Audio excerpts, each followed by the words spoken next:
सारी बड़ी खबरें फटाफट रफ्तार से।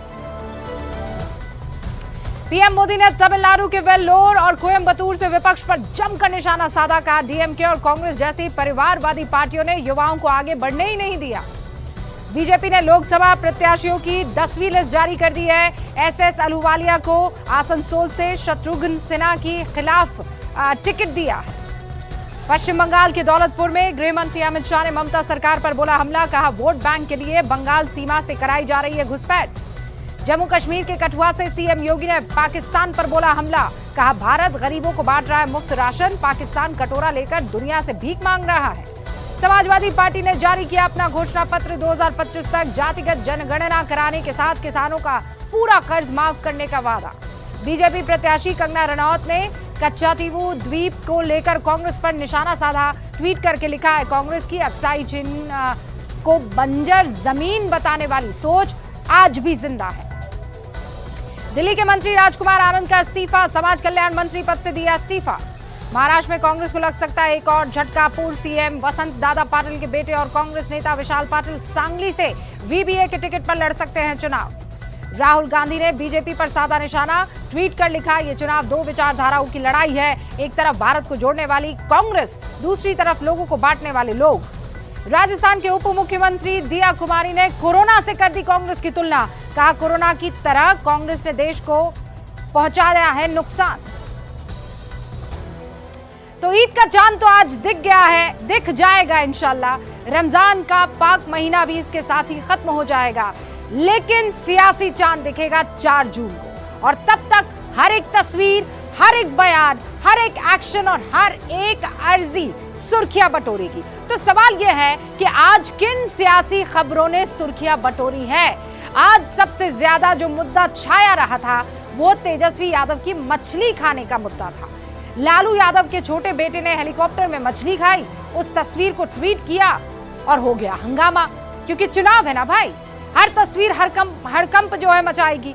दरअसल हुआ ये कि तेजस्वी ने मछली खाते हुए कल एक तस्वीर ट्वीट कर दी। नवरात्र के पहले दिन ये तस्वीर ट्वीट की गई। बीजेपी ने इस पर सवाल उठाए, नेता तमाम बीजेपी के भड़क गए। हालांकि तेजस्वी ने सफाई देते हुए कहा कि तस्वीर नवरात्र से एक दिन पहले की है, मैं तो आईक्यू टेस्ट कर रहा था। लेकिन सियासत में ऐसे मुद्दे जंगल की आग की तरह फैलते हैं, वो भी तब जब चुनाव चल रहा हो। दूसरी तरफ अखिलेश ने अपनी पार्टी का विजन डॉक्यूमेंट आज जारी कर दिया, यानी घोषणा पत्र। अखिलेश ने अपने घोषणा पत्र में कहा कि वो जाति जनगणना करवाएंगे और उसके हिसाब से आरक्षण व्यवस्था को बदलेंगे। यानी विपक्ष का एक और घोषणा पत्र आया, जाति साथ लेकर आया। तीसरी बड़ी सियासी खबर क्या थी? बीजेपी की तरफ से 10 नामों की लिस्ट जारी हो गई है, जिसमें बलिया से पूर्व मुख्यमंत्री चंद्रशेखर के बेटे, पूर्व प्रधानमंत्री माफ कीजिएगा, चंद्रशेखर के बेटे नीरज शेखर को टिकट मिल गया है। जबकि चंडीगढ़ से अभिनेत्री किरण खेर का टिकट कट गया है। आसनसोल से पवन सिंह के मना कर देने के बाद बीजेपी ने एसएस अहलूवालिया को अब वहां से उम्मीदवार बना दिया है। चौथी खबर क्या आई? मध्य प्रदेश से, जहां पूर्व मुख्यमंत्री दिग्विजय सिंह ने कच्चातीवू पर बेतुका बयान दे दिया और कहा कि वहां रहता कौन है जो इस मुद्दे को इतना भारी भरकम बनाया जा रहा है। इस बयान पर मंडी से बीजेपी प्रत्याशी कंगना रनौत ने पलटवार कर दिया। कंगना ने अपने ट्वीट में क्या कहा? दिग्विजय के बयान को ये आप मान लीजिए, दिग्विजय का बयान ये दिखाता है, कंगना रनौत कह रही है कि कांग्रेस ने नेहरू वाली मानसिकता से अपने आप को बाहर नहीं किया है। यानी चुनावों में कच्चातीवू का मुद्दा अभी और गरमाने वाला है। तो आज इन्हीं मुद्दों के इर्द गिर्द गूंज में करेंगे सवाल, जानेंगे हर पार्टी का जवाब। लेकिन उससे पहले हमारे साथ जुड़ गए हैं पूर्णिया से निर्दलीय उम्मीदवार पप्पू यादव, उनसे हम बातचीत करें उससे पहले आप तमाम लोगों से भी एक सवाल जो हर बार गूंज में डिबेट शुरू करने से पहले पूछते हैं वो पूछ लेना चाहती हूं। गूंज में आज जो सवाल पूछे जाएंगे वो इस मुद्दे को लेकर पूछे जाएंगे कि मैनिफेस्टो जो बार बार निकल कर आ रहे हैं उसका जाति जनगणना का बार बार उसमें अंडरलाइन जो जिसे आप हेडलाइन कह सकते हैं, क्या बताता है। ट्विटर पर वो सवाल मैं आपसे पूछूं उससे पहले सारे खास मेहमान जो हमारे साथ शामिल हो गए हैं, भारतीय जनता पार्टी के राष्ट्रीय प्रवक्ता अजय आलोक हमारे साथ जुड़ चुके हैं, समाजवादी पार्टी के राष्ट्रीय प्रवक्ता मनोज काका इस वक्त आपको स्क्रीन पर नजर आ रहे हैं। आरजेडी के नवल किशोर अब से कुछ ही देर में हमारे साथ जुड़ेंगे। बीजेपी के राष्ट्रीय प्रवक्ता अजय आलोक और इस वक्त आपको एलजेपी के ए.के. वाजपेयी साहब भी राष्ट्रीय प्रवक्ता हैं नजर आ रहे हैं। पप्पू यादव साहब हमारे साथ जुड़ चुके हैं। बहुत बहुत स्वागत है पप्पू जी हमसे बातचीत करने के लिए। लेकिन सबसे बड़ा सवाल आज जो देश जानना चाह रहा है वो यही है कि आज की तारीख में आप कांग्रेस में हैं पप्पू साहब के नहीं हैं? देखिए, ये चिंता हमको तो समझ में नहीं आ रहा है। आज के तारीख में नरेंद्र मोदी जी चर्चा का विषय नहीं रहा, कंगना चर्चा की विषय नहीं रही आप लोग, जबकि हम तो एक बहुत साधारण आदमी हैं, निर्दलीय उम्मीदवार हैं, जनता के उम्मीदवार हैं, जनता के दिल में हैं। हमने दो लोकसभा सीट को ठुकरा दिया, मधेपुरा और सुपौल। कल तक मधेपुरा सुपौल का नाम का डिक्लेरेशन नहीं हुआ था। हाँ। हमने कहा लालू यादव जी से कि गार्जियन हम मधेपुरा सुपौल नहीं चाहिए। हमने तो पांडव तो 5 गांव मांगा था। हाँ। हमने तो एक ही गांव मांगा। और कांग्रेस की जहां तक सवाल है, कांग्रेस ने ना मुझसे कहा कि आप अलग हैं, ना मुझसे कहा कि चुनाव लड़िए, कोई किसी ने नहीं फोन नहीं किया, ना मुझसे कांग्रेस ने कहा कि किस परिस्थिति में नहीं मिली। तो जब कांग्रेस ने मुझसे कहा कि किस परिस्थिति में नहीं मिली, तो आप हमको एक बात बताइए ना। हाँ। कि पप्पू यादव जब प्रियंका जी के आदेश पर, कहने पर हमने एक विचारधारा के साथ अपने पार्टी का 40 साल की संघर्ष और 15 साल की पार्टी का विलय किया, जो एक क्षेत्रीय पार्टी, मजबूत पार्टी थी, सबसे आप पूछिएगा कम से कम संघर्ष पे तो दिखता था। नहीं पप्पू जी, हर जगह हम इश्यूज पे दिखते थे। हमने खुद देखा है ना। तो मेरी बात तो सुनिए ना, आप सुनिए ना पप्पू जी। मैं आपसे बस एक इल्तिजा इस बात की है कि आपने अपनी जिंदगी की सारी पूंजी लगाकर मेहनत करके एक पार्टी बनाई थी, जन अधिकार पार्टी। वो तो हमने भी देखा ना, आपने उसको अपने बच्चे से ज्यादा कह सकते हैं कि पाल पोसा, बड़ा किया, एक जनाधार बनाया। आपने उसको एक ही दिन में कांग्रेस में विलय कर दिया। और जो कांग्रेस की तरफ से पप्पू साहब आपको मिला वो क्या मिला? एक टिकट तक नहीं। तो ऐसे में सवाल तो बनेगा ना पप्पू जी। देखिए आप बहुत मेरे शुभचिंतक हैं। आप याद कीजिए, मैं थोड़ा सा ले जाना चाहूंगा कि किस तरह कोरोना में मैंने देश की सेवा की, सबके लाभ उठाए, अपनों को छोड़ दिया, मैंने कैसे मदद की, फिर मेरी गिरफ्तारी हो गई, रेमडेसिविर ऑक्सीजन कहाँ से लाए, किस तरह दिल्ली में हम घर छोड़ करके 9 महीने तक बाहर रहे, इसके बाद पटना के बार में, और दोनों बार मधेपुरा जाति पाति के आधार पर पप्पू यादव को, अच्छा जिन लोगों ने पटना में एक बार घर से नहीं निकला, उस आधार पर उसको फिर से एमएलए बना दिया। मैं बहुत गहरे सदमे में गया। ये कैसा देश है भाई, जो एक बार पब्लिक को देखने नहीं गया पटना में, बाढ़ में, कोरोना में एक एमएलए, एमपी, मंत्री संतरी देश के पीएम सीएम नहीं निकले, और जो 9 महीना सड़कों पर रहा, कभी एम्बुलेंस तो कभी कुछ लेके, कभी किसी अस्पताल में। हाँ। सेवक को जो सिर्फ बेटा होता, नेता तो कभी होता ही नहीं है ना। पूर्णिया में पढ़ाई जिला स्कूल हम टॉपर थे, आनंद मार्ग स्कूल के टॉपर थे। हमने बचपना देखा, हमारी माँ, देखिए मेरी बात एक मिनट समझ लीजिए पप्पू जी। मैंने तो आपको बहुत करीब से देखा है। मैंने क्यों छोड़ दिया? मैं वही कह रहा हूँ, आपने पार्टी का विलय कर दिया, आपको एक टिकट तक नहीं मिली। मेरी बात तो समझिए ना। पार्टी पप्पू यादव को, एक तो देखिए सच्चाई के रास्ते को कोई एक्सेप्ट नहीं करता। लोगों को इस बात का, नेताओं को डर रहता है कि पप्पू यादव पता नहीं कल के दिन मेरे बारे में या कल के दिन किसी गलत के बारे में क्या बोल देंगे, कल हमारे ही खिलाफ न कुछ हो जाए। मतलब हमारी सच्चाई ही हमारा दुश्मन हो गया, या मेरा सेवा ही मेरी दुश्मन हो गया। मेरी मदद, यदि हमने कहीं गलतियां हो तो मैं स्वीकार भी करूंगा। देखिए, एक है पॉलिटिकल संस्कार, एक है संस्कृति। आप घुमा फिरा कर बात करने के आदी नहीं है, इतना तो मैं जानती हूँ। आप मुझे ये बताइए ना, आपको धोखा मिला है कि नहीं मिला? और अगर धोखा मिला है तो किससे मिला, किसने धोखा दिया? रूबिका जी, आप एक प्रियंका जी का फोन, और उसके बाद यदि लालू यादव जी उस पर नहीं लड़ सकते, आप पूर्णिया, हम के अलावा मेरे पास कोई रास्ता नहीं है, अंतिम दिन मैंने मिश्रा जी से कहा कि मिश्रा जी मेरी बहन की तरह, मेरी परिवार की तरह और बहुत समझ लेडीज है, आपको लगता है कि मैं कांग्रेस में गलत चला गया और तकलीफ हुई हमारे पापा को, मैं क्षमा मांगता हूँ, आप लालटेन से ही हमको पूर्णिया दे दें। लेकिन मेरी बात सारी चीज होती रही, सबसे होती रही, लेकिन मुझे आश्चर्य हुआ रूबिका जी, मुझे ये कहाँ से ये बात सही है कि कांग्रेस गठबंधन धर्म को चाहता था, क्योंकि कलकत्ता में, बंगाल में यही हो गया, पंजाब में पंजाब में यही हो गया। सीपीआई ने क्या किया, राहुल गांधी जी के खिलाफ डी राजा की पत्नी चुनाव लड़ गई, तो उनके लिए सामने में यह नहीं था कि हम भी कि फोरगो करिए, छोड़ दीजिए।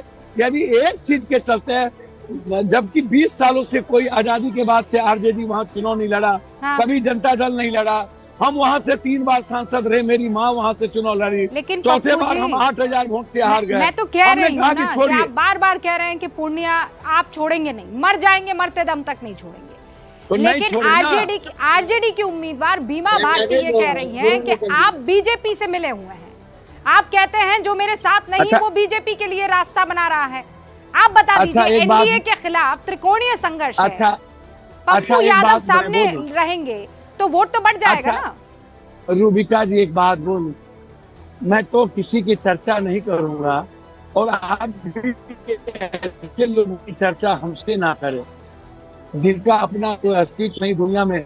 मैं एक बात आपसे पूछना चाहता हूँ रूबिका जी, हमको आप एक बात बता दीजिए कि बहुत क्लियर बताइए हमको कि रूबिका बीजेपी की बी टीम बंगाल में ममता दीदी है कि कांग्रेस है, पंजाब में आम आदमी पार्टी है कि कांग्रेस है, सीपीआई है कि कांग्रेस है, सीपीएम सीपीआई है केरला में कि कांग्रेस है। यदि हम तो ये कहेंगे जिस तरीके से बिहार में लगातार आपने उस सीट को जो नंबर 1 में चुनाव जीता, जहां हम 4 बार सांसद रहे, 6 बार रहे, आप 7.25 लाख यादव होने के बाद तो आपने तगड़ा दे दिया पाटलिपुत्रा में। ये काउंटर तो आपने तगड़ा मेरी बात तो सुनिए, सुनिए ना मेरी बात बहन रूबिका जी, रूबिका जी अच्छा ठीक है रूबिका जी, आप हमको एक बात बताइए ना रूबिका जी, जो लोग टिकट बांटे हैं कहीं पर देखिए, शाश्वत पांडे को, आप कन्हैया को भी बीजेपी की बी टीम कर दीजिए, कौन कन्हैया या वो लोग जो कन्हैया को नहीं दिए, जो निखिल बाबू की सीट ले लिए वो नहीं, आप केदार पांडे की सीट ले लिए, आप वो सीट जो आप चुनाव लड़ते थे, आप भागलपुर लड़ते थे, वो जबरदस्ती कांग्रेस को दे दिया, आप प्रभुनाथ भाई वाला सीट दे दिया, आप साबुद्दीन जी की पत्नी को आपने, अब तो साबुद्दीन जी की पत्नी को आप लगातार फोन कर रहे हैं परसों से, पप्पू यादव के डर के कारण जब मैंने कह दिया कि मैं कैंप करूंगा तो आप फोन कर रहे हैं कि ले लीजिए टिकट। पप्पू यादव का दुश्मन कौन? पप्पू यादव का दुश्मन की पत्नी ने तो रिफ्यूज कर दिया, कौन पप्पू यादव से जल रहा है? टिकट कभी नहीं लेंगे, कोई लेगा, कोई खुददार और घर ज्यादार आदमी लेगा। आपने मधेपुरा में टिकट खत्म कर दी। नहीं, पर पप्पू जी आपका दुश्मन कौन? आजादी के बाद बताइए ना, कौन आपका दुश्मन? कौन जल रहा है आपसे? मेरा दुश्मन मैं खुद हूँ, कोई और नहीं। हमको पैर पकड़ लेना चाहिए, हमको दलाली करना चाहिए, हमको झूठ बोलना चाहिए, हमको भी ठग फूस की राजनीति करना चाहिए, हमको भी नफरत की, जात पात की, हिंदू मुसलमान की राजनीति करनी चाहिए। नहीं, पर ऐसा क्यों कह रहे हैं? कौन कह रहा है आपको दलाली करने के लिए, इस तरीके से गलत चीजें करने के लिए कौन कह रहा है? ऐसा क्यों लगता है आपको? वही बात तो मैं कह रहा हूँ। अब आप खुद सोचिए ना कि तेजस्वी यादव जी नॉमिनेशन में हेलीकॉप्टर लेके मेरे यहाँ गए, जबकि आज तक कोई भी आदमी नॉमिनेशन में नहीं गया कहीं। पप्पू यादव के खिलाफ नॉमिनेशन में आना, तो आपका खौफ है, मानना पड़ेगा ना ये बात तो। कांग्रेस के जो सीट कांग्रेस कभी छोड़ी नहीं, जो सीट मेरे परिवार का पूर्णिया का सीट हो, जहाँ जात पात नहीं होता है, मेरे सामने में ना कोई हिंदू मुसलमान ना जात पात, सब मेरा परिवार होता है। हम आज तक मधेपुरा में हमने 3.25 लाख से चुनाव जीते, जब नरेंद्र मोदी जी की लहर थी 2014 में, तब हम वाइफ हस्बैंड चुनाव जीते, हम कोई चुनाव नहीं जीता। आज जब पूर्णिया के लिए जब हम 1 साल से घर घर जा रहे थे, ये बता दीजिए पप्पू जी, आपके विलय का फैसला गलत हो गया कांग्रेस में? नहीं, मेरे विलय का फैसला गलत नहीं हुआ। मैं लालू यादव जी से आशीर्वाद लेके गया। सबसे बुरी बात ये हो गया कि हम कांग्रेस में क्यों विलय कर गए, ये पसंद शायद हमारे नेता को नहीं आए। अच्छा, एक और चीज बहुत बहुत ज्यादा वायरल हो रही है। पप्पू यादव जी, आप जंतर मंतर गए थे, आप वहां पहलवानों के साथ बैठे थे और आपने योगी आदित्यनाथ का मजाक उड़ाया था कि वो कैसे सदन में भैं भैं करके रो रहे थे, और अब लोग आपकी रोती हुई तस्वीर भी दिखा रहे हैं कि कर्मा जो है वो लौट कर आता है। क्या कहेंगे? अच्छा, एक बात मैं बोलूं रूबिका जी? जी पप्पू जी। वो रो रहे थे कि लाठी कैसे खाए। हम रो रहे थे कि हमको अपने घर से आप जबरदस्ती निकालना चाहे। 18 दिनों से आप टॉर्चर कर रहे हैं। हम लाठी खाने, अरे हम कोरोना के डर से तो नहीं न रो रहे थे, हम टिकट के लिए तो नहीं न रो रहे थे, हम गठबंधन के लिए तो नहीं न रो रहे थे। आपने पप्पू यादव को आप कांग्रेस में टिकट सबका अपना अपना दर्द होता है। आपने वो जो रोने का मजाक उड़ाया, रूबिका जी, दर्द नहीं होता। चर्चा कर रहे हैं कि आप शायद अगर ये ना करते तो आज वो आंसू आपको भी पब्लिक के सामने ना निकालने पड़ते। रूबिका जी, हम अपने माँ और अपने घर में रोए, हम सदन में नहीं रोए, हम पुलिस के डर से नहीं रोए, हम ईडी सीबीआई के डर से नहीं रोए। हम रोए उस बात को लेकर के कि जब हमने एक सीट जिस पर हम आजीवन सेवा किया और वहां कौन सी चीज ऐसी हो गई, क्यों इतनी नफरत? आप हेलीकॉप्टर लेके आ गए, हमने आपकी सब दिन मदद की, हम आपको विपक्ष से लेके मुख्यमंत्री बनाने से लेके आज तक। फिर पप्पू ने ऐसा क्या गुनाह कर दिया था? हम किसी का पैर पकड़ के टिकट नहीं मांगे, हम मधेपुरा सुपौल ले सकते थे। ये हिम्मत इस देश में किसी के पास नहीं है सिवाय पप्पू यादव के। आपको खूब सारी शुभकामनाएं और दोबारा आपसे मुलाकात होगी और इस बार ग्राउंड में मुलाकात होगी। मैं आपसे मुलाकात करने के लिए आऊंगी और कितनी भीड़ इकट्ठा हो रही है, क्या आप कर रहे हैं, वो सब जानूंगी। फिलहाल आपका बहुत बहुत शुक्रिया। तो पप्पू यादव यहाँ कहते हुए कि मैंने किसी के पैर छूकर, पैर पे पड़कर टिकट मांगने की बात नहीं की, इसीलिए मैं निर्दय लड़ रहा हूं। अब मैं इस डिबेट की शुरुआत कर रही हूं। डिबेट में सारे खास मेहमान हमारे साथ जुड़ चुके हैं। पप्पू यादव को आप सुन रहे थे, इस वक्त शक्ति सिंह साहब भी हमारे साथ बने हुए हैं। शक्ति जी क्या कहेंगे? नवल किशोर जी, माफ कीजिएगा, शक्ति सिंह नहीं है हमारे साथ, नवल किशोर जी। नवल जी बहुत बहुत स्वागत है आपका, माफी चाहती हूँ। क्या कहेंगे आप? सुना आपने, पप्पू यादव जी कह रहे हैं आप लोग इतना खौफजदा हैं, आप लोग इतना चिढ़ गए कि आपने उनका टिकट काट दिया, विलय आपको पसंद नहीं आया। एक बार इस पर रिएक्शन दीजिए और उसके बाद में मसले को आगे बढ़ा दें। देखिए रूबिका जी, टिकट उनको किसने नहीं दिया, क्यों नहीं दिया और वो कहाँ थे वो जाने। हमने तो जो टिकट का वितरण किया अपने दल के जो संसदीय बोर्ड के मेंबर हैं वो सारे लोग देखकर और किसको कहाँ लड़ना चाहिए उस पर विचार मंथन करके और वहाँ पर टिकट दिया। उन्हें टिकट क्यों नहीं मिला, ये इसका जवाब तो वही दे सकते हैं। हमें तो हमारे पास तो उनके टिकट नहीं मिलने का कोई जवाब क्यों रहेगा, हमसे कोई क्यों मांगेगा। हाँ, आज जिस तरह से वो बोल रहे हैं, तमाम तरह की बातें बोल रहे हैं, उस बात का कोई मतलब नहीं है। अगर आप चुनाव मैदान में हैं तो आपकी एक लक्ष्य होनी चाहिए कि चुनाव लड़िए। इसके आप इंडिपेंडेंट भी इस देश में लोग चुनाव लड़ते हैं, आप लड़ रहे हैं कोई नई बात आदमी के लिए हेलीकॉप्टर से तेजस्वी साहब जो हैं वो नामांकन दाखिल करने के लिए गए हैं, ये क्या बताता है? नहीं, ये बताता है आपके अनुसार या पप्पू जी के अनुसार, ये बताता है कि पप्पू जी से डर गए और इसीलिए वहां पे गए। इसका बिल्कुल गलत मतलब वो बता रहे हैं। तेजस्वी जी को लगा कि वहां जाना चाहिए तो गए, और उसमें क्यों किसी को परेशानी होगी? पप्पू जी तो केवल इसी से, नवल जी क्यों परेशानी होगी? आपके नेता है, जो आपका पसंदीदा उम्मीदवार होगा, जहां आपके सबसे ताकतवर नेता की जरूरत होगी वहां पर वो जाएंगे। लेकिन उसके पीछे के रीजन को पप्पू यादव कह रहे हैं इसलिए क्योंकि उनको मुझसे खौफ है, वो डर रहे हैं। नहीं तो पप्पू यादव को ये भी कहना चाहिए कि उनके हेलीकॉप्टर से आने से मुझको डर लग गया, अब मेरी हार सुनिश्चित हो गई। क्या वो ये कहना चाहते हैं? ओके, अजय आलोक जी हमारे साथ बने हुए हैं। आप ये कह रहे हैं कि किसने टिकट दिया वो जाने, हमसे इसका क्या मतलब है? हमारा एक कैंडिडेट है, उसके लिए हमारे तेजस्वी यादव वहां पर पहुंच गए, लेकिन उसी तरह का हेलीकॉप्टर, मछली फ्राई, न जाने क्या क्या मुद्दे जो हैं वो अब उठाए हैं। और खुद अजय आलोक जी, तेजस्वी बाबू कह रहे हैं कि नवरात्रि से पहले खींचा गया फोटो है, बाकायदा ऊपर डेट डाली हुई है, फिर आप क्यों अटैकिंग मोड में हैं? देखिए, तेजस्वी खुद कह रहे हैं कि नवरात्र के पहले खिंचाई हुई है, लेकिन वो अलग बात है कि कोई चीज़ होती है एक ATC, कोई चीज़ होती है एयरपोर्ट है, कब हेलीकॉप्टर उतरता है, उससे सब जाकर रिकॉर्ड निकाल सकते हैं। मुद्दा वो नहीं है, मुद्दा वो नहीं है। अगर नवरात्र के पहले भी फ़ोटो खिंचाया हुआ है तो नवरात्र के दूसरे दिन ये एल्बम पोस्ट करना क्या मतलब है? ये कहते हैं कि हम बचपन से बुतरू थे, तब से हम छठी मैया जय छठी मैया जय छठी मैया करते हैं, तो जय छठी मैया के दिन मछली खाते हुए फ़ोटो डाल सकते हैं क्या? नवरात्र का क्या मतलब होता है हिंदू के दिलों में, ये किसी को बताना है, लेकिन मुझे उस पर कोई आपत्ति नहीं है। क्योंकि जब सावन का महीना मटन करे शोर, राहुल गांधी के साथ मटन चल सकता है। एक मिनट मैं खत्म कर लूँ नवल भाई। जब सावन के महीने में राहुल गांधी के साथ मटन चल सकता है तो नवरात्र में मछली क्यों नहीं चल सकती है भाई? करने दीजिए, ये सब ठीक है, अपना अपना सनातन को मानने का तरीका है। जिसको नहीं मानना है तो सनातन एक ऐसा धर्म है जिसको फोर्स नहीं कर सकते हैं। हम कौन होते हैं फोर्स करने वाले?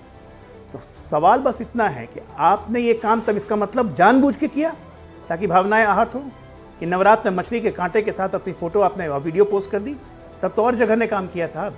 अनजाने में गलती हो गई तो कोई बात नहीं, जानते बूझते गलती करना, इसको क्या कहेंगे?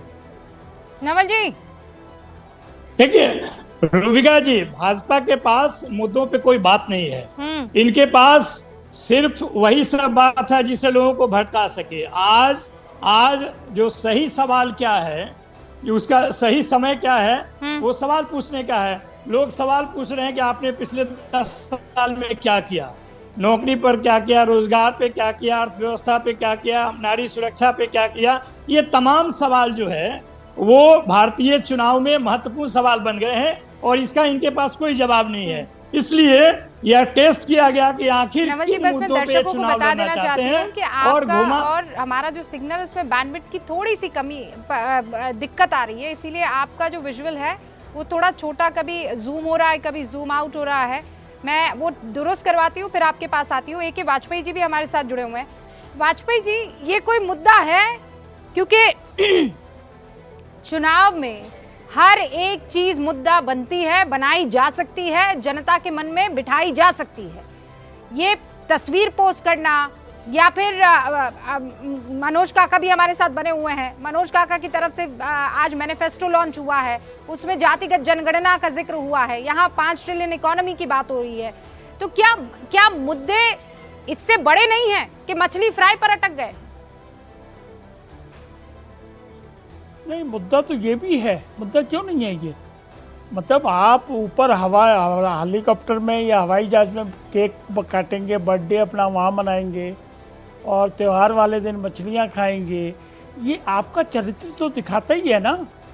आपका असली चरित्र क्या है और जनता के सामने आप क्या पोज करते हो, ये दोनों चीज़ों का मतभेद तो जनता को पता चलेगा ना।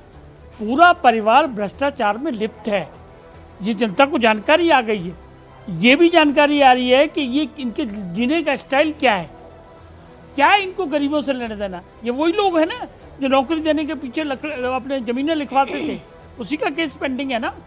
दिल्ली में इनके 21 फार्म हाउस हैं, आप समझ लीजिए 21 फार्म हाउस। सोच सकते हो कभी कहाँ से पैसा आया? कोई बिजनेस है, कोई व्यापार है क्या? सिर्फ जनता की गाड़ी कमाई को लूटा है। और ये वर्ड ऐसे नहीं यूज कर रहा हूं मैं, लूट की है, उसके पीछे सजा भी हुई है। लालू यादव जी को 5 मुकदमों में सजा हुई है, नवल जी 10-10 साल की, और अभी भी बेल पे करते हैं। ये तो समझना होगा। फार्म हाउस की गिनती वाजपेयी जी गिना रहे हैं। समझ रही है इन चीजों आपकी लाइफस्टाइल के बखान कर रही है। ओके सर, जातियों में लोगों को बांट के उसका जवाब मनोज काका देंगे, लेकिन उससे पहले वाजपेयी जी आपने जो बात कही है उसका जवाब नवल किशोर जी। आप गरीब बार ये कहते हैं, लेकिन सच्चाई क्या है वो बता रहे हैं। एक ही परिवार को गरीबी से निकाला गया है। और 5 साल बाद जब नहीं, सच्चाई क्या है वो वाजपेयी जी से पूछिए कि लोजपा ने परिवार से आगे कब सोचा है। और लोजपा के जो राष्ट्रीय अध्यक्ष हैं आज की डेट में, वो जब वो क्या क्या कर रहे थे उनके विषय में बता देना चाहिए अपने।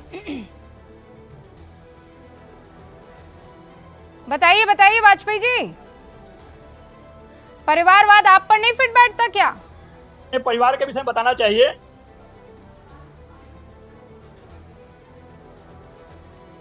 किस पे फिट बैठता है? चिराग पासवान जी पे नहीं बैठता है क्या? हाँ, और जो लोग चुनाव लड़ रहे हैं बिहार में, नहीं, आप वही बात पूछ रहे हैं, तो ये बात पूछना चाहिए भाजपा से ना कि परिवारवाद का परिभाषा क्या है, जो उन्हें सूट करता है वही है या कुछ और भी है। तो जिस तरह से देखिए, भारतीय जनता पार्टी को पता चल गया है कि सत्ता जाने वाली है, इसीलिए बौखलाहट में वो तमाम तरह के इन तरह के बिंदुओं को लाते हैं, इसका कोई मतलब नहीं है। आज के डेट में चुनाव, अजय आलोक जी जवाब दीजिए, परिवारवाद सिर्फ लालू और राबड़ी देवी का है, तेजस्वी और तेज प्रताप का है। वो कह रहे हैं यहाँ पर लोजपा भी तो बैठी हुई है। और सीपी ठाकुर के बेटे विवेक ठाकुर कौन है? एक फोटो दिखा रहा हूँ। विवेक ठाकुर कौन है बता दीजिए। एक फोटो दिखा, रविशंकर प्रसाद कौन है बता दीजिए। फोटो दिखा रहे हैं नवल जी, फोटो दिखा रहे हैं। नहीं, वो उनका फोटो दिख रहा है, अच्छा फोटो आ रहा है। 3 जनरेशन की फोटो है, 3 जनरेशन की फोटो है। इंदिरा गांधी, सोनिया गांधी, राहुल और प्रियंका गांधी, ये है परिवारवाद। आज से 50 साल पहले पता था इंदिरा गांधी को कि मेरे बाद राजीव गांधी होगा, उसके बाद उसके बेटे होंगे, और आज भी सबको पता है कि राजीव गांधी के बाद कौन होगा। लालू यादव 1990 में आए थे, उनको पता था कि मेरे बाद मेरा बेटा होगा, और अभी भी पता है कि तेजस्वी का बेटा फिर आगे जाके संभालेगा। ये है परिवारवाद। एक मिनट नवल भाई, मैं बीच में कहाँ बोलता हूँ, मैं खत्म कर लूं। आप गलत बोल रहे हैं ना। लाल बहादुर शास्त्री इंस्पायर है गांधी परिवार। ये परिवारवादी। मैं 30 सेकंड उनको देती हूँ, फिर आपके पास आती हूँ। 30 सेकंड में आप काउंटर कीजिएगा, ठीक है? हाँ, देखिए, ये सब परिवारवादी इंस्पायर्ड है गांधी परिवार से, क्योंकि जब गांधी परिवार कर सकता है तो हम क्यों नहीं करें भाई? सही बात भी है। लालू यादव पे एक किताब निकली थी, बहुत फेमस किताब है, from Phulwaria to Raisina Hills. आपने भी नाम सुना होगा, फुलवरिया टू रायसीना हिल्स, लालू यादव के जीवन पे किताब था। आज किताब एक दूसरी निकलनी चाहिए, from chaprasi quarters to celebrating birthday in aeroplanes, जैसे तेजस्वी करते हैं, फ्रॉम चपरासी क्वार्टर टू ईटिंग मछली इन हेलीकॉप्टर। आज कह रहे हैं हेलीकॉप्टर वाला विषय फालतू विषय ये लोग उठा रहे हैं, मुद्दा ये होना चाहिए। हमने कहाँ उठाया? वीडियो तेजस्वी ने पोस्ट किया है, मिर्ची लगा रहे थे वो, नवरात्रा के दूसरे दिन मछली खा के वो मिर्ची लगा रहे थे भाजपाइयों को। ये मैंने जानबूझ के किया था कि हम भाजपाइयों का आईक्यू टेस्ट कर ले। ये लोग पढ़ता लिखता नहीं ना है। ओके तेजस्वी यादव सर, आप 30 सेकंड से अब एमफिल पीएचडी है तेजस्वी यादव। हम लोग पढ़ते लिखते नहीं है, जानबूझ के भावनाएं आहत करने का शौक। क्या भावना आहत हुई है इससे, और आहत करने की कोशिश की गई है ये जानते हुए कि नवरात्र का दूसरा दिन चल रहा है, कल नवरात्र था, शुरुआत हो चुकी थी, तो क्यों? क्योंकि आप मांस मच्छी का सेवन उस वक्त नहीं करते हैं, व्रत करते हैं, उपवास में रहते हैं। देखिए, पहला तो इनसे ये भी पूछ लेना चाहिए आपको कि इंदिरा गांधी के पहले और जवाहरलाल नेहरू के बाद कौन लोग प्रधानमंत्री थे जिसका ये बात करें परिवारवाद का। नंबर 1 विवेक ठाकुर और रविशंकर प्रसाद जी, और वैसे तमाम तरह के लोग, चिराग पासवान जैसे लोग जो फील्ड में हैं, उनके विषय में उनको बता देना चाहिए। नंबर 2। नंबर 3, जिस गांधी परिवार की बात कर रहे हैं, 89 के बाद सोनिया गांधी को मौका मिला, प्रधानमंत्री बन सकती थी, उसके बावजूद भी वो प्रधानमंत्री नहीं बनी और मनमोहन सिंह को बनाए। आप जिस तरह का बात ये लोग करते हैं वो केवल भरमाने का है। तो ये ज्ञान टेस्टिंग तो बीच में होना चाहिए ना, कि सिर्फ व्हाट्सएप यूनिवर्सिटी के ज्ञान के आधार पे। और ये बात इसलिए भी कहना जरूरी है कि भारतीय जनता पार्टी में तो नेता तो छोड़ दीजिए, प्रवक्ता भी इंपोर्टेड होते हैं। वो चाहे आप गिन, और उनके भी अगर परिवार को देखा जाए तो आपको पता चल जाए कि राजनीतिक परिवार ही है। मैं बोलना नहीं चाहता हूं, लेकिन ये बात 100% सही है कि चाहे ज्योतिनाथ सिंधिया हो। मैं आगे इस डिबेट को ले जा रही हूँ। सर सुनिए ना, आप ही के साथी मनोज काका पिछले कई मिनट से इंतजार कर रहे हैं अपनी बारी का। मैं चाहती हूँ आप वो भी अपनी बात रखें, और उसके बाद ये डिबेट पे आप एक दूसरे पर पलटवार कर सकते हैं। मनोज काका, आज तो विजन डॉक्यूमेंट भी जारी हुआ है। लोग ये कह रहे हैं कि एक पार्टी है जो कह रही है कि हम लोग 5 ट्रिलियन की इकोनॉमी इसे बनाने वाले हैं, एक पार्टी है जो कह रही है हम जातिगत जनगणना करवाएंगे, एक कह रहे हैं फॉरवर्ड लुकिंग है, और दूसरा बैकवर्ड लुकिंग। क्या है आपकी टिप्पणी इस पर? देखिए, बहुत देर से आप आई, लेकिन आपको साधुवाद, और आप समेत पूरे देश और दुनिया भर के लोगों को ईद के पर्व की ढेर सारी मुबारकबाद मैं अपनी तरफ से, अपनी पार्टी की तरफ से देता हूं। और आपने जो सवाल किया कि वो लोग कह रहे हैं कि हम विकसित भारत के राष्ट्र की कल्पना कर रहे हैं, हम लोग जातिगत जनगणना की बात कर रहे हैं। आपसे बहुत साधारण शब्दों में मैं पूछूं, बहुत साधारण शब्दों में, उन मूढ़ों से, उन बेवकूफ़ों से, उन संविधान के विधान से विहीन लोगों से ये पूछिए कि जातिगत जनगणना की बात इस देश में कब करी गई थी। जातिगत जनगणना इस देश में 1931 से हो रही है, जनगणना इस देश में 1872 से हो रही है, और किसी भी समाज, तबके या समूह का उसके सशक्तिकरण के लिए कितने संसाधनों की आवश्यकता होती है, उसकी गणना जाने बगैर कहां से उपलब्ध कराया जाएगा। मैं आपसे पूछूं कि इस देश के केंद्रीय सचिवालय में कितने कुशवाहा हैं, कितने पटेल हैं, कितने बिंद हैं, कितने राजभर हैं, कितने मुसलमान हैं। मैं आपसे सवाल करूं कि इस देश के केंद्रीय विश्वविद्यालयों में कितने राजभर हैं, कितने मुसलमान हैं, कितने बिंद हैं, कितने हरिजन हैं, कितने आदिवासी हैं। आपसे ये सवाल करूं बिना उनकी संख्या, असल में ये लोग वो बात कहते हैं। राष्ट्रीय अध्यक्ष अखिलेश यादव जी ने जो जातिगत जनगणना की बात करी है, वो संविधान के अनुसूची 7 में, उसके संविधान के अनुसूची 7 के सूची 1 में उल्लिखित है, और बिना जातिगत जनगणना करे इस देश का कल्याण नहीं हो सकता। क्योंकि ये लोग वो इसका विरोध करते हैं जो सामंती और उच्च वर्ग के लोग हैं, जो जानते हैं कि जातिगत जनगणना जैसे होगी इस देश में सदियों से उनके द्वारा किए गए शोषण की तस्वीरें बाहर आ जाएगी। लोग जान जाएंगे कि अरे यार ये तो 3% थे और देश के संसाधनों पर इनका सामाजिक आर्थिक राजनीतिक जो भागीदारी है वो 90% है। भाई इससे पहले भी हुई वो है, 90% है। क्या आप मुझे बताइए, ये तो आप अपने साइड का ट्रूथ बता रहे हैं। क्या जी रूप, कई ऐसी रिपोर्ट्स आई। अरे सबके साइड का बता रहे हैं। 2011 के आंकड़े क्यों नहीं? मैं आपकी साइड का, किसकी सरकार थी बताइए मुझे, क्यों नहीं लाया गया? अरे सुनिए तो 11 में क्यों जा रही हैं आप? मैं 1999 में ले चल रहा हूं आपको। इस देश में 1999 में जब बीजेपी से जब पहले अटल जी से पहले जो सरकार थी उसने कहा, सुनिए ना, थोड़ा ज्ञानवर्धन करिए सबका अपने साथ। और मैं सिर्फ नवल का ही साथी नहीं हूँ, आपका सबका पूरे देश के 140 करोड़ लोगों का मैं सुन रहा हूँ। हाँ, मैंने तो कुछ बीच में टोका ही नहीं, आप तो अच्छी बात कर रहे हैं, मैं तो सुन रही हूँ कायदे से। सुनिए, पर मेरे सवाल का जवाब भी दे दीजिए ना। जातिगत जनगणना करवाने के बावजूद क्या जो पिछड़े हैं या जिनकी आप सुन तो लीजिए ना, सवाल तो सुनिए ना मेरा। मैं कह रही हूं जातिगत जनगणना जब पहले भी हुई थी, जिनकी कम थी संख्या, क्या उन्हें नौकरियों में उतनी जगह मिल गई? पहले की कई ऐसी रिपोर्ट्स है जो बताती है ऐसा कुछ नहीं हुआ। मिलनी चाहिए ना, मिलनी चाहिए। 35 साल से आरक्षण चल रहा है, क्या सबको ओबीसी आरक्षण, क्या सबको नौकरी मिल गई? 19 अरे सुनिए 1999 में जब वाजपेयी जी दोबारा प्रधानमंत्री बने, आपको प्रभात झा का जनसत्ता में लेख है, उन्होंने बहुत बारीकी से लिखा है कि जैसे प्रधानमंत्री अटल बिहारी वाजपेयी बने, बड़ा बारीकी से उन्होंने जातिगत जनगणना का जो डेटा था उसको बंद करने का प्रस्ताव पारित कर दिया। जातिगत जनगणना क्या सामंती वर्ग के लोगों की पार्टी है, वो हमेशा चाहती है कि जातिगत सॉल्यूशन है। बिहार में क्या अंतर आया जातिगत जनगणना हो जाने के बाद? ये बताइए मुझे, क्या अंतर आया बिहार में?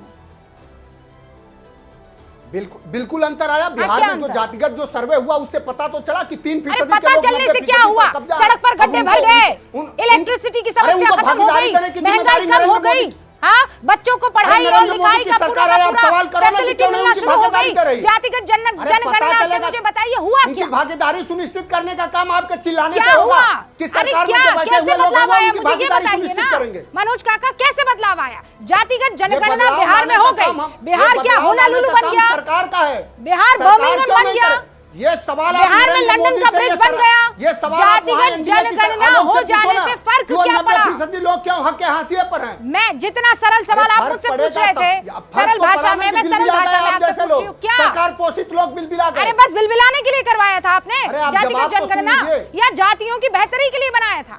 आपने बिलबिलाने के लिए बनवाया था?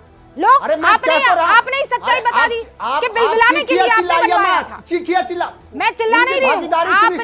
आपने क्यों जातिगत जनगणना करवाई? इसलिए ताकि आपको ये आप ये चाहते थे कि सामने वाला बिलबिला जाए। आर्थिक सामाजिक मैं कह रही हूँ ना, सड़क बढ़िया बन गई, ब्रिज बन गए, बच्चों की पढ़ाई सामाजिक राजनीतिक लिखाई में सारे के सारे संसाधन जो जुड़ने चाहिए थे वो जुड़ गए। बताइए ना आप मुझे, क्यों नहीं बता पा रहे? सरकार Bharatiya Janata party, Narendra Modi, BJP, Bharatiya Janata party, RSS नहीं। मेरे सवाल का जवाब नहीं मिला। जातिगत जनगणना से बदलाव क्या आया है? अब मैं चाहती हूँ कि उसका जवाब यहाँ पर नवल किशोर जी भी दे दे। 20 सेकंड में, 20 सेकंड में सबको दे रही हूँ। नवल किशोर जी 20 सेकंड सर, क्या बदलाव आ गया? देखिए रूबिका जी, आप इतना परेशान नहीं हो, जवाब सुन लीजिए। SC ST का जानकारी स्वतंत्रता प्राप्ति के बाद हुई और उसके बाद रिजर्वेशन मिला। आप देखिए हर क्षेत्र में उनका रिप्रेजेंटेशन हुआ है। रिजर्वेशन का मतलब सबको नौकरी देना नहीं हुआ।